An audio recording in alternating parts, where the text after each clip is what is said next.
สบายดีน้องสาวมาจากโรงเรียนใดลูกมาจากไสครับเอาน้องนี่ก่อนวสสวรรค์ชื่อยังเลยลูกบูมมาคนนี้มาจากโรงเรียนวสสวรรค์ วสสวรรค์เนาะมาจากโรงเรียนวสสวรรค์มาจากโรงเรียนวสสวรรค์ชื่อยังเลยลูกปิ๊กปองอันนี้ล่ะ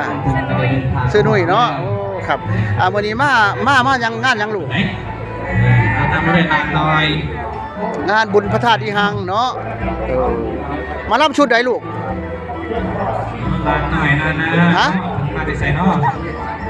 โอ้ครับเดี๋ยวติดตามเชียร์ดูเด้อเอานี่ยังอยากฝากพี่น้อง